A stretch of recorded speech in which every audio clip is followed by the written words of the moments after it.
Hi, welcome to the Kindle Chronicles. Today is Tuesday, May 2nd, 2023. I'm in Cambridge, Massachusetts. I've been here because my dad was in the hospital after a bad fall. He's 96 and he's recovering where he lives. So I'm multitasking here. May 2nd is the date when Kevin Kelly's new book is being released, and I talked with him back in February, and I just listened to the interview and prepared it to share with you. This is a book of wisdom that Kevin has collected over the years, and as he'll explain in the interview, it's a wonderful story, so I won't preempt it by telling you about it. I started the interview with one of the suggestions in the book, which was a kind of a memory trick for when you meet someone. You say their name and you look at them for 4 seconds. And so we were on a Zoom call. I was down in Florida, and I started out with that way of getting into it. And then toward the end, Kevin mentions his wonderfully huge book. It's a 3-volume book called Vanishing Asia, which is photographs that he took for over decades during his travels through Asia. And I bought a copy when it first came out on Kickstarter. And when I was talking with him on Zoom, I had one of the volumes standing behind me. So at the end of the interview, you'll hear him talking about that. I'm glad that our ChatGPT conversation holds up. I thought, gosh, this many months down the road from ChatGPT, is it all going to be out of date? But that part seems to be working pretty well. Kevin Kelly is one of my favorite people. He's an optimist, the creator of the Whole Earth Catalog, co-founder of Wired magazine. And I enjoy talking with him about this very personal book because we just had a chance to, share some perceptions. We're about the same age, and looking back on life and what we've learned and what we wish we had known earlier is a wonderful exercise. And I highly recommend the book. It's a short book, and each page has got pearls on it. One of the ones that we didn't talk about, but I've found that I have remembered in the past few months, he talks about how to untangle something, whether it's some wires in your closet that are all tangled together or string. And the essence of it is you gently pull the wires into the biggest loop you can. There's my great-grandfather's clock that's clicking away here in Cambridge. We haven't heard that sound for a while. You may remember it from Denver days. So that's one of the very practical suggestions that he has. And then there are suggestions about life and relationships as well. So really a remarkable collection of wisdom. And here is the interview that I conducted with Kevin back in February. Hope you enjoy it. There we go. Okay, good. Well, I've read your book carefully, so I'm making eye contact. I'm counting to 4, and I'm saying, I see you, Kevin Kelly. Yeah. This means, according to the book. I see you, Lynn. I see you. I like that one. That was one of the quirkier, more memorable ones, that if you do that, the two people will remember each other forever, I think. Yeah, I'm working on that. I still have a little bit of face amnesia myself. Huh.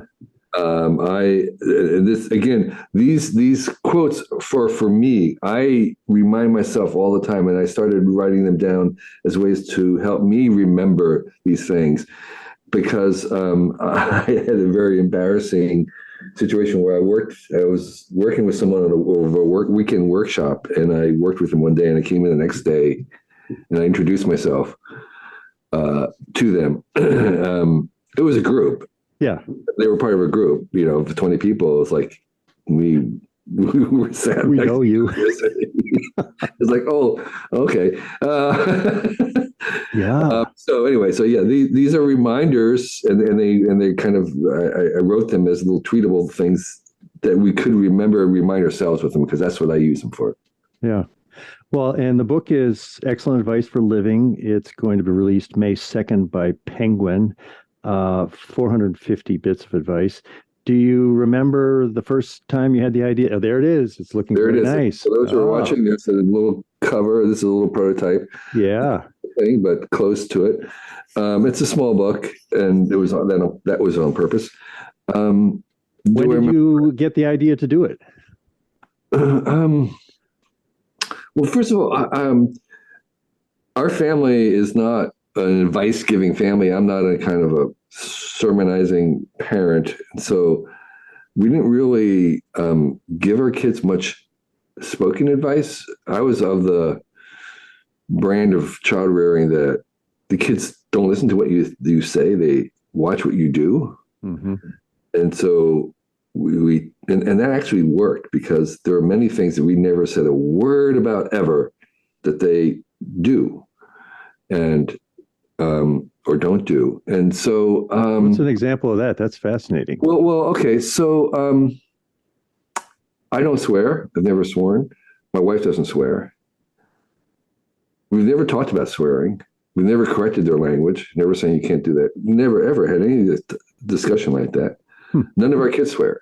Interesting. That's just not the way they learn language. Right. It was just like they were modeling us. Yeah.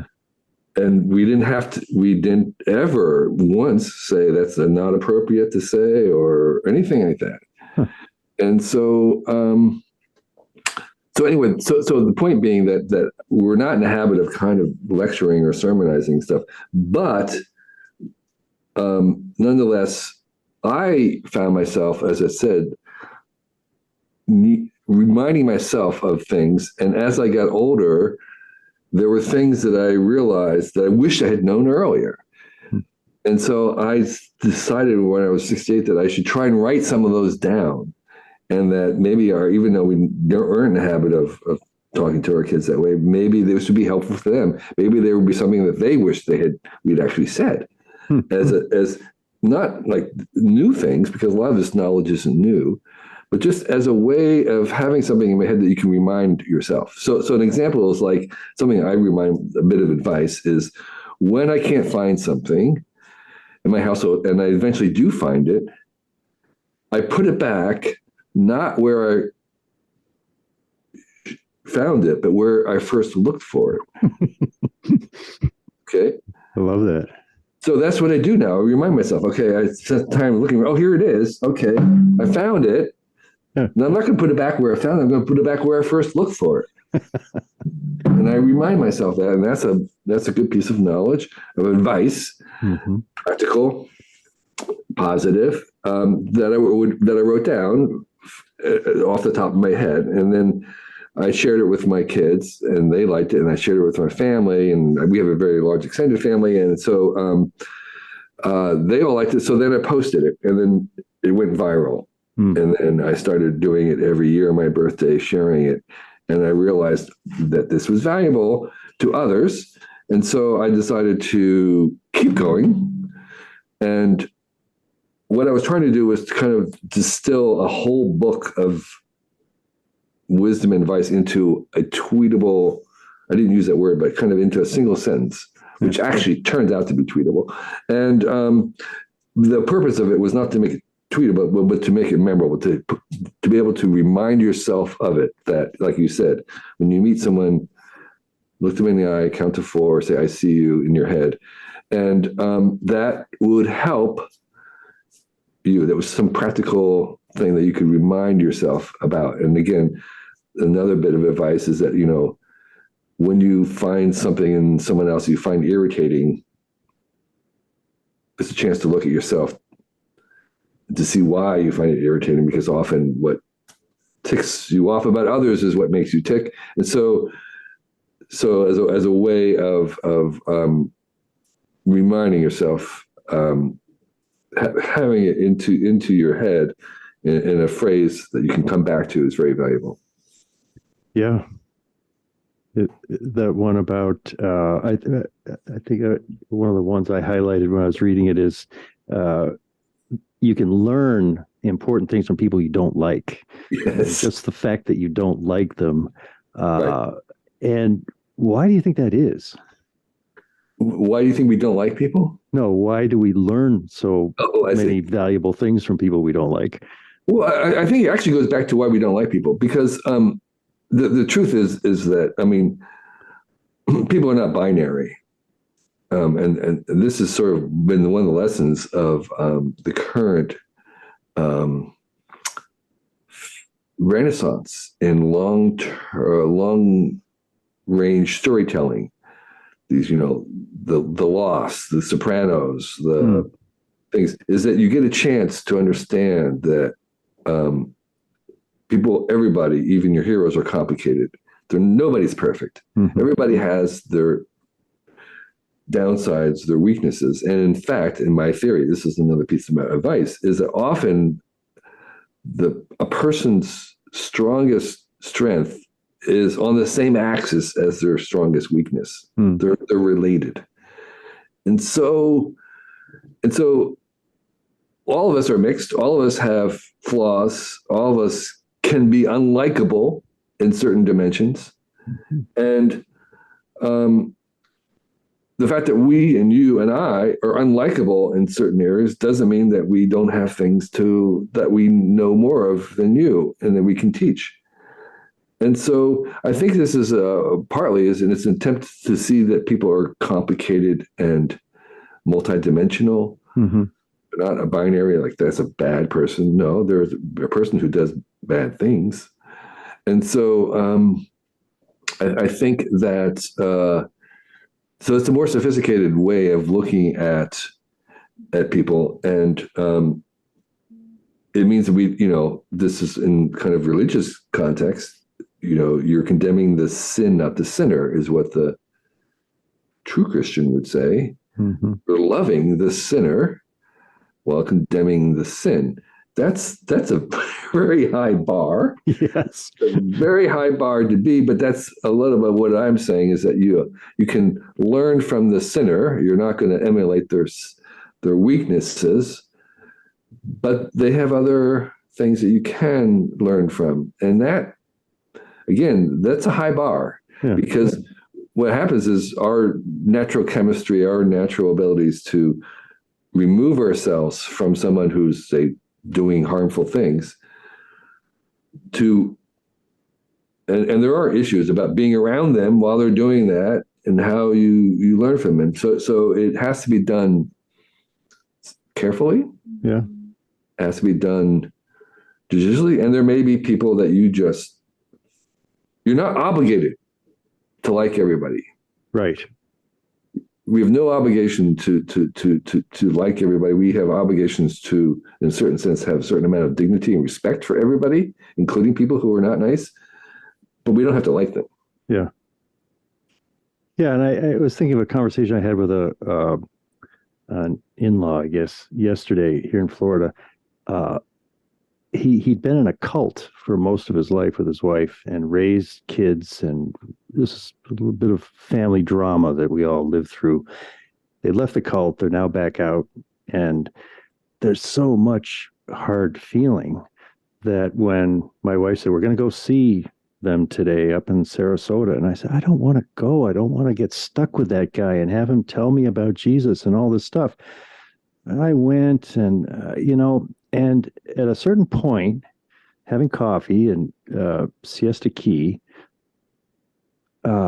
he started talking about how painful it was when his children did not jump up and down when they said, oh, good news, mom and dad aren't in the cult anymore. Let's all be a family. They were so angry and so hurt.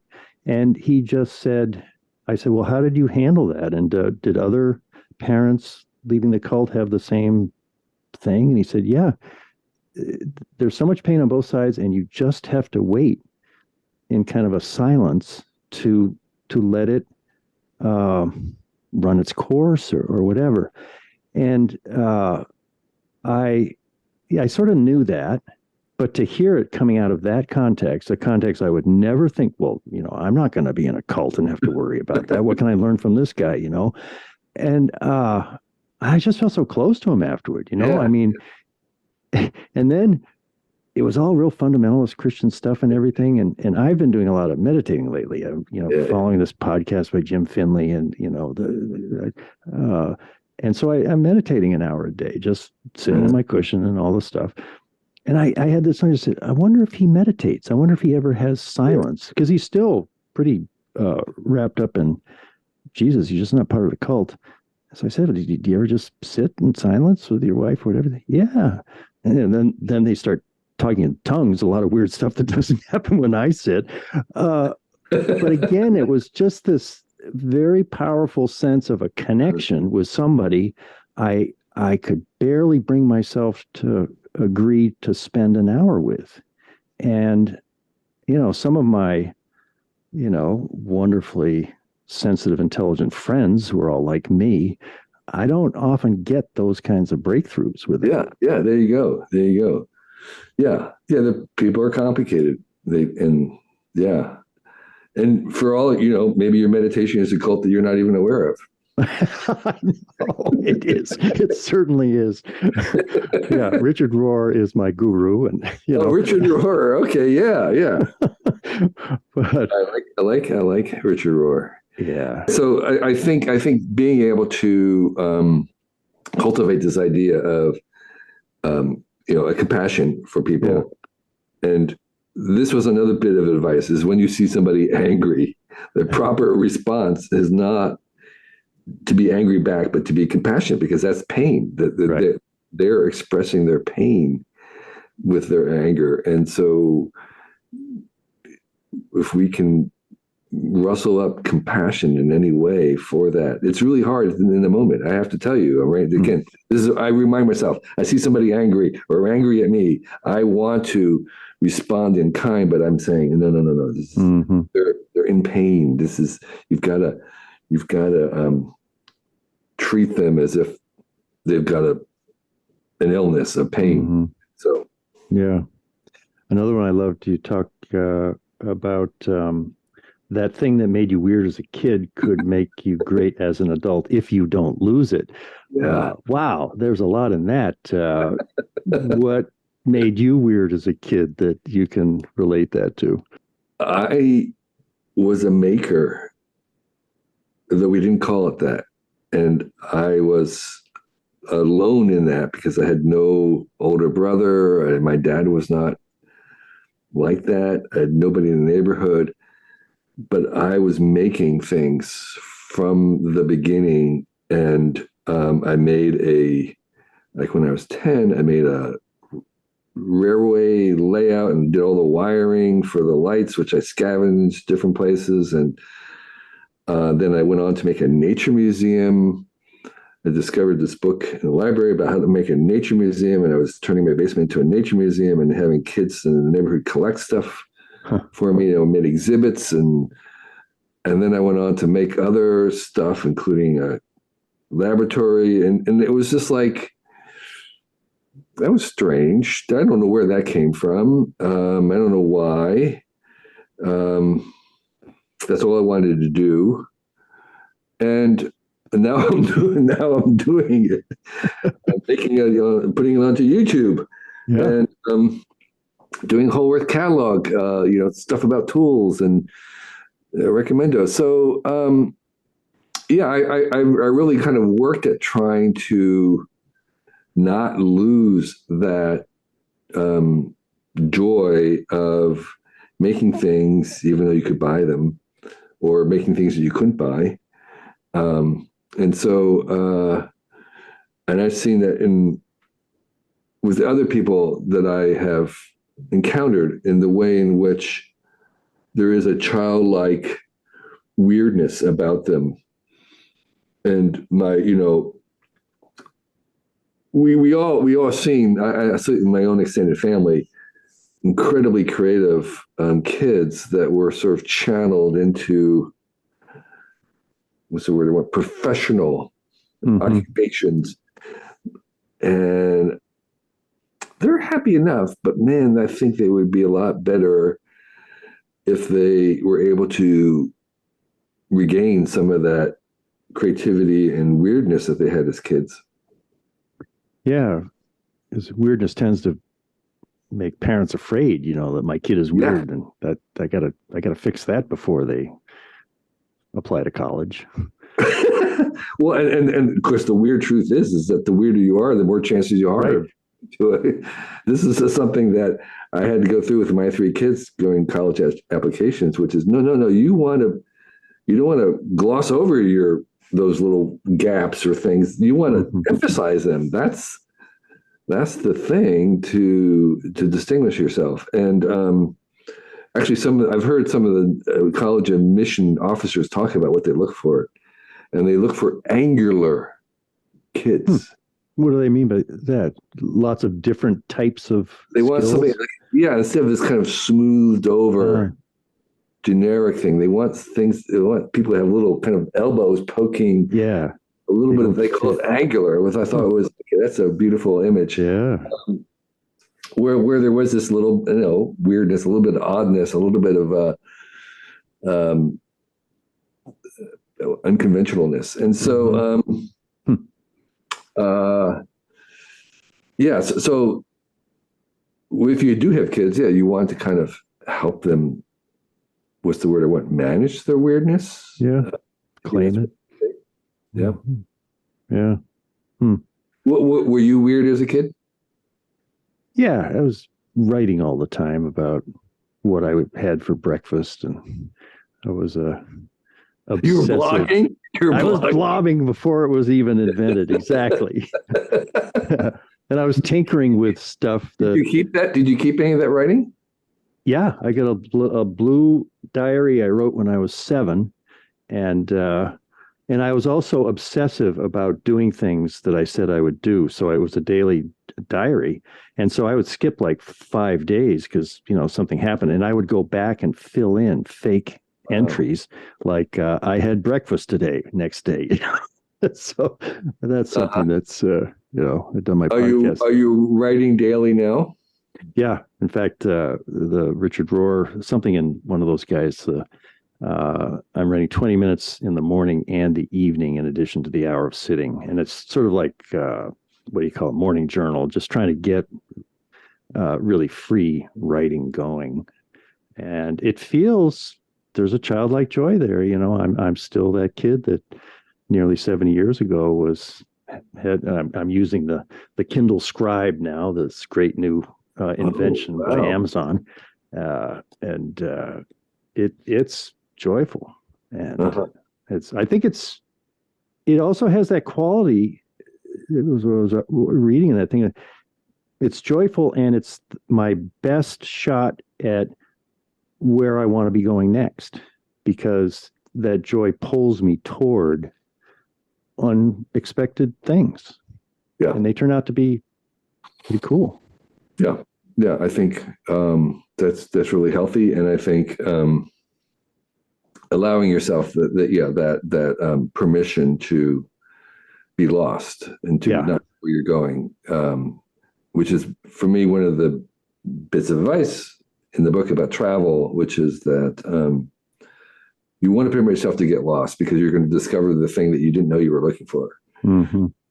And that permission to I mean that literally, to be lost, to be walking around and not know how you're going to get out of there where you were. And I find that very therapeutic. Yeah. Like a rebooting. Yeah. You mentioned am I in a cult of meditating? What do you have an ideology that you worry that you're in the grip of and you haven't realized it yet? Well, yes, and in fact, that's one of my. There are two bits of advice related to this. One is that if you find that your views on something can be determined by your views on other things, that means you might be in the grip of an ideology.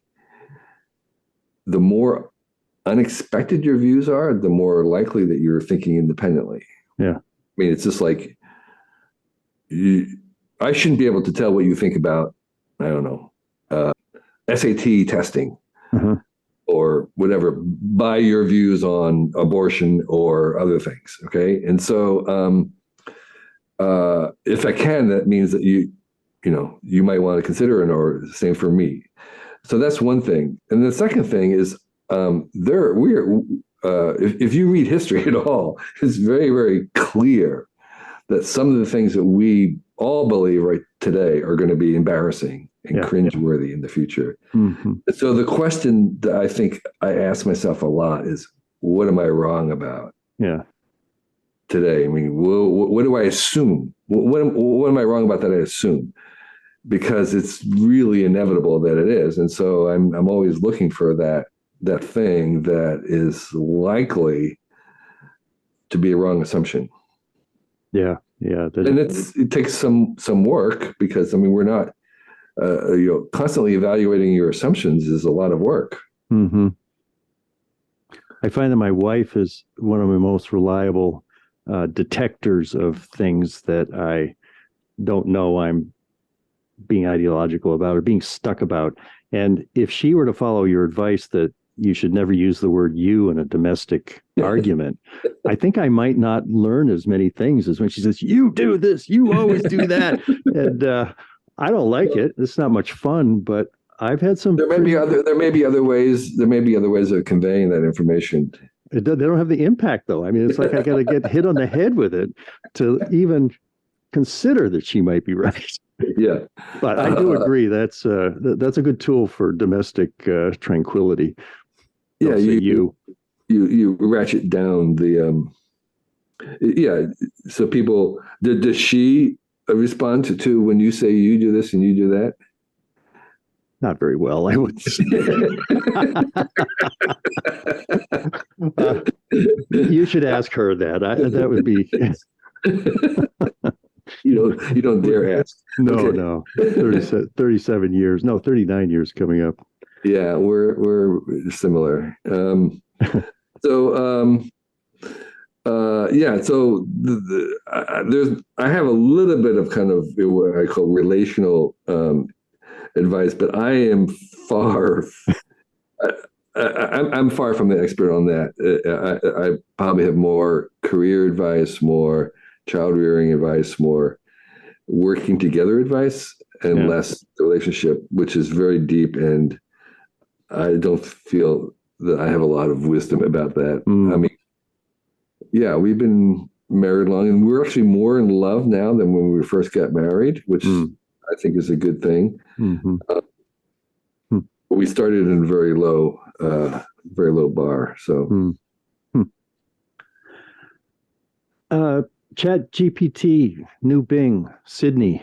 I did a little playing around with Sydney. I got in on the new Bing invite. I was surprised. I thought they would sort of shut it down after that New York Times Kevin Roose piece where Sydney claimed that he had a bad marriage and he should run off with her. So I typed in, create an answer to this question in the style of Kevin Kelly, founder of Wired Magazine. Why are you so optimistic about the future? And so I'm going to tell you what Sydney thinks you would answer, and then we'll get it right from you as to how good an answer it was. All right. Sydney, speaking as Kevin, says, I'm optimistic about the future because I believe that we have a moral obligation to be optimistic. Optimism is not a denial of reality, but a recognition of our capacity to fix things and create a better world. Optimism is a form of imagination, which is the first step in making anything. That's taken pretty much from a piece that I wrote. About optimism? Yeah, about optimism. So it found the piece. It found the piece, and it's repeating very close. So it did a pretty good job of summarizing that piece. Well, now, if the real Kevin Kelly was going to answer that now between just you and me, why you're so optimistic about the future, what other nuances or kind of unexpected things would you add to something that you've already written about? I mean, I would repeat what Sydney said or Bing. I would say that while there is certainly a temperamental component to it, that it is kind of a cheerful Panglossian aspect to it, that I have a sunny disposition, so I am biased in that. But at the same time, I know there's another component of it, which is that it's a learned, acquired, deliberately built viewpoint. It's it's more than just that. There is a component of temperament, but it is more than just a feeling. It is a deliberate and intentional perspective that I think is useful to the individuals and to the world. And it's useful to the world because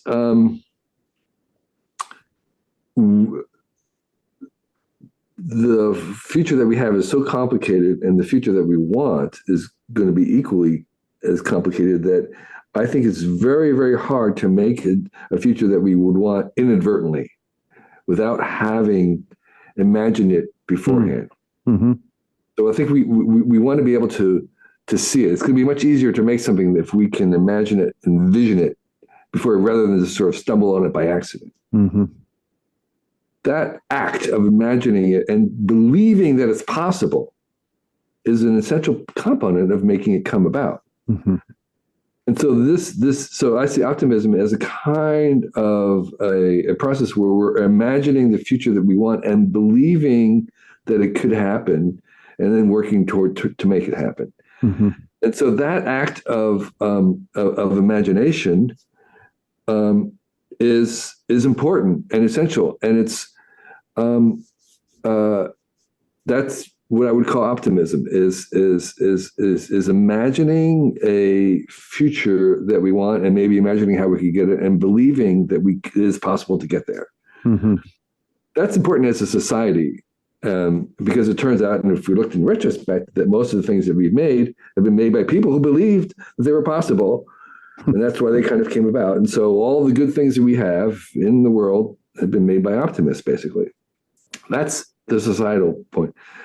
Individually, we also know from studies, child studies and stuff, that optimistic children tend to prosper better and healthier and happier than non-optimistic children. And like, again, there's a personality component that's genetic, but there's also we know that there's something called learned optimism, again, mm-hmm. where you can acquire, wherever you are on the natural line, you can also improve in that. Mm-hmm. And that the more we can, as individuals, learn to see it. And one of the marks, and this is some of my advice, one of the marks of optimism is that you understand that setbacks are only temporary. Mm-hmm. That it's not you.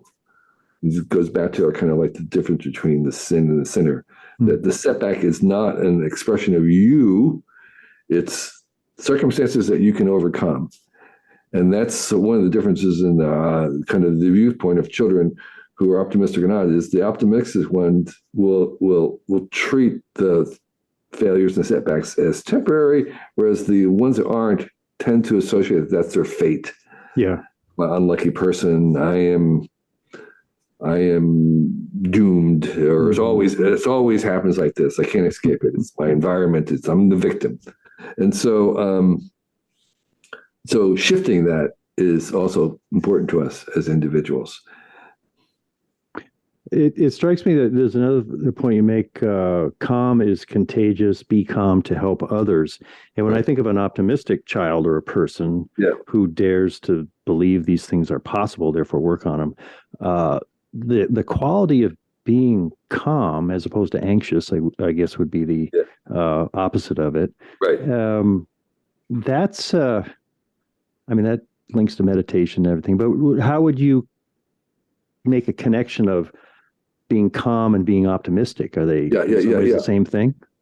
I think you're right. I never thought about it, but I think you're right. There is a thread through that, because the opposite of calm is anxious or panic. And panic makes, and whenever we do things out of panic or fear, we do stupid things.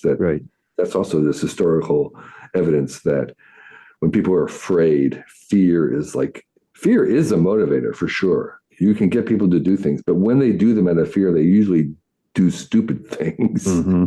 do wrong things. They're in a haste. They're in a hurry. It's a panic, and so they're the opposite of calm and deliberate and intentional and reasoned and all those other good qualities that we want for decision making.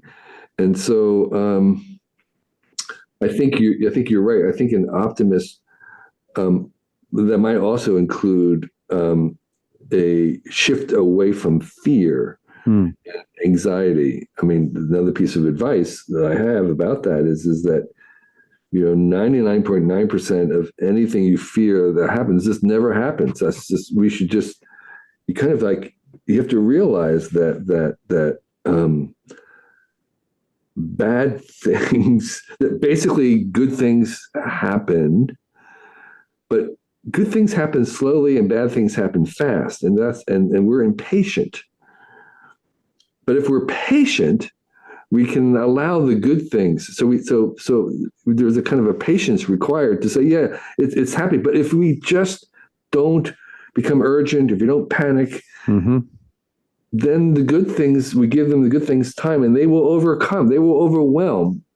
The total amount of good will overwhelm those fast acting bad things. We can't stop the bad things, accidents, whatever, earthquakes.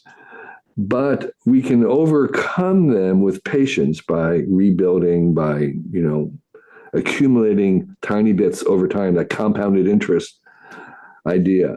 Yeah. So things can happen. You can lose your money. But if you are always investing over time, very little tiny, a little bit by little bit, you can overcome even big mistakes and even big disasters. And so I think there is a calmness that is related to patience, and it's related against panic and anxiety. I think you're right. Those are all very, very related qualities. You have a really useful summary of meditating, just kind of like of course, the Cliff Notes of meditation is tucked in there as one of your bits of advice. And how much meditating do you do? What's not very much. Not very much. I find myself to be very calm and meditative naturally, in a certain sense. And the same thing. I'm not a big drug user. I have a kind of I find that I don't need that much. For kind of like big psychedelic awakenings, yeah, that's fine. But in terms of kind of an everyday at oneness, I have a kind of a natural amount of that I don't feel like need to supplement. And so, but the meditation that I have done, I was trying to kind of reduce again an entire book and put it into a tweet. I put it into something that could remind myself. And so I do occasionally want to do that for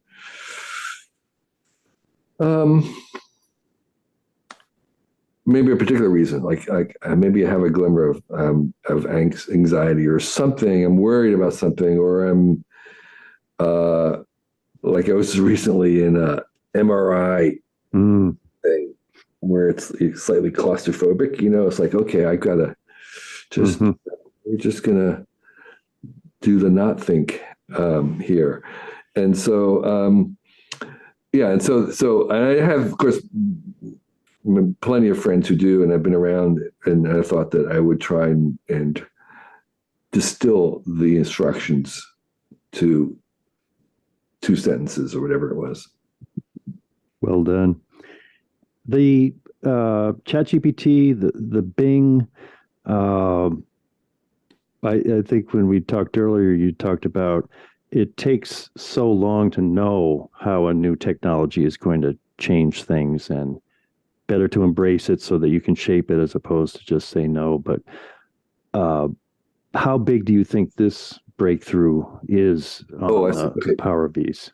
I think it's overhyped right now. I think the chat stuff is overhyped. I think AI is underhyped. I think there's a little bit of distraction right now. It's kind of frothy.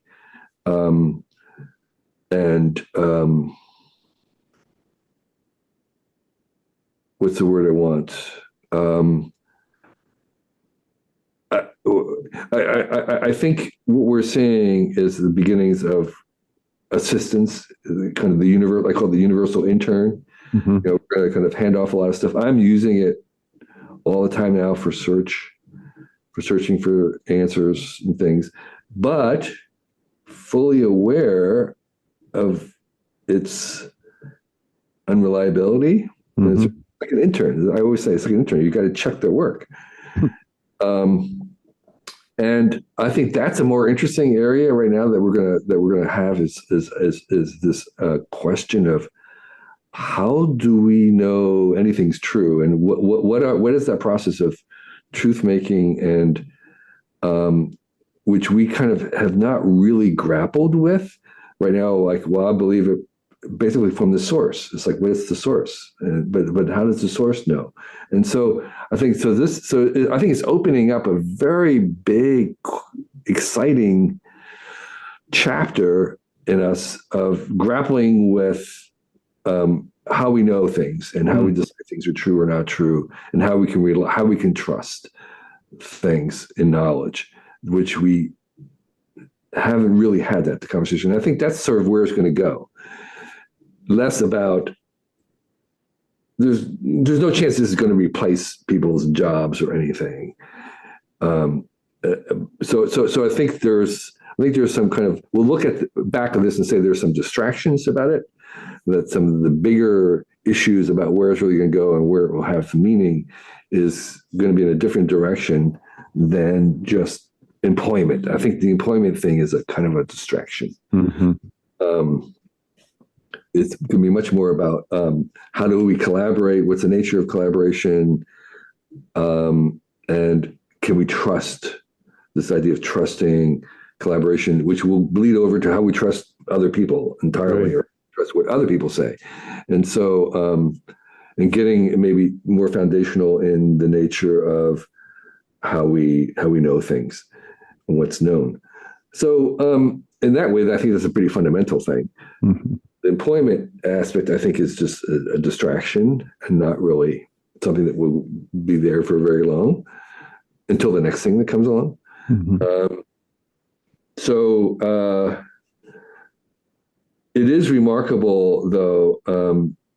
There's the general generative AI thing, because I'm doing my daily AI art and trying to use these as much as possible. Going back to my premise that the way we steer things is by using them, and the adoption rate of this technology has been incredibly high. So a lot of people are using it, and I'm much more interested in actually how people are actually using it. So I did this recent kind of Twitter poll of figuring out who people are using it. What are you doing? How is it changing how you actually do your work? And that, I think, is going to tell us more thinking about it and more conjectures. Mm-hmm. So have you gotten some interesting responses to that request for people describing using it productively that you put on Twitter? Yeah. There's the range was interesting. Huh. And there were people using it for things I would not have thought of using it for. And you know, it's and I guess what I was trying to measure was a little bit more of like, how reliant is it? How much does it change what they're actually doing? Yeah. What would be interesting is to see people start to do new things that they couldn't do before because they have this. That's always a indicator. Mm-hmm. I haven't seen that yet. Although there was one guy who was a trainer, like a personal, physical trainer, who was saying he was taking the data from that workout session. I'm not sure where the data was coming from. Maybe he wrote it down, I don't know, or maybe it came from the machines. And then he was having the chat create like summaries of the workout for the participants, and then giving them the next thing in language. Yeah. So that was pretty cool. Yeah. And useful. Right. Yeah. So here's your summary. Instead of him having to do that, go through it, the chat bot was doing all that coalescing and summarizing and advising for him, that's fantastic. That was a new use. So I think the good thing about this is that it kind of, even though this has been a long time in coming, it did awaken people to the power of what is possible. And in the generative AI, the thing that I concluded and wrote about in Wired was that it turns out that a lot of what we do as humans, which we really thought only humans can do, again, it turns out that we don't need an AI that's conscious to do creativity. We thought that kind of creativity was sort of something that came out of consciousness and awareness and high intelligence. And it turns out, no, you can actually make creativity. Creativity doesn't require that much. It's a much more mechanical process that we can have a lowercase creativity from machines. And so, and a lot of other things we do, like translating languages, doesn't require consciousness. We can have other things do that. And that's a really different view. And I think maybe we're going to start to understand that a lot of what we do as humans is not supernatural. It's not dependent on consciousness. And that's a shift in our understanding. And I think, I'm not sure that message has come through, but that's the message I take, that probably other things that we also do. Like, for instance, one of the things that was long, like 20 years ago, 30 years ago, people imagined emotional beings, that the emotions would come after consciousness. We're going to see the same thing. Emotion, and we know that from animals. Emotions is precedes consciousness. It's something very elemental. And we're going to start programming in emotions and personalities into these AIs long before they're conscious. Yeah. Okay? Just the reverse. Huh. Just the reverse. Yeah. You're going to fall in love. The idea, you'll have affection for things, like you have affections for your pets, even though they're way, way, way far from being conscious or aware of it. And they can also exhibit the same thing, or other personalities. And we see a little bit of that already in, at least I've seen it in working with the AI image generators, in that they have different personalities, meaning that DALL-E tends to work in one way. Midjourney has a bias another way, and Stable Diffusion in another. And so as these become more complicated, we'll have individual preferences to working with certain ones, either the more compatible or the more productive for what we're trying to do. And just like people have maybe preferences for dog breeds in some ways, and so but these will be even more pronounced. And I think that this idea that could be like pets, in the sense of having a full range of kind of a coherent intelligence of a certain sort that's not conscious, and yet it's still emotional, it's still useful, it's still viable, and yet it's not at all aware. Well, I'll close with the one you say about treat your children well, because they'll decide which nursing home you go. I hope the nursing home my daughter sent me to has some of these, emotionally comforting creations. They sound like they could be pretty good company. They will be. People who've been chatting with Bing, or they are right now. They have these chat bots only operate with dream logic. I mean, their attention span is very, very short. So they can have a really good short conversation, but if it goes very long, they veer off and they have dream logic, which is kind of surreal. You don't know where they're going. They're working on the engineers and people making it are working on trying to make the coherence over a longer term. That's a really big project. But having conversations with it, as the Kevin Roose article say you can influence them. These bots are kind of like the Jedi mind trick. If you were weird with them, they're gonna reflect that back. They're kind of like a black mirror. And so they're imaginary friends. And if you could get your imaginary friend to tell you anything, doesn't mean that that's what the AI bot believes. It means that this is what your imaginary friend, as you constructed it. So I think these are all kind of distractions, right? And I think the issue about useful, like having them substitute for search, and can we believe the answer that they say? I actually was surprised. I haven't tested myself, but someone was giving them mathematical multiplications, and it was giving incorrect answers. Right. That's disturbing. That's very disturbing. There's really no reason for that, but that's where we are right now. And so this issue, which we haven't really grappled about how we can trust these, is a really fantastic, exciting unknown. And we're just at the beginning. And again, to your listeners, if you have any concern about where we're going with this, my one suggestion is start using him. Yeah. I have been speaking with Kevin Kelly, author of Excellent Advice for Living, Wisdom I Wished I'd Known Earlier. That's going to be published May 2nd by Penguin. Thanks very much, Kevin. It was my pleasure and delight, Len. Thanks for having me. I always appreciate that. Yeah. I'm very glad to see my Vanishing Asia book in your background. It's just so solid, you know. I mean, I do so much digital stuff, but this book is like, it's a real thing. It's hefty.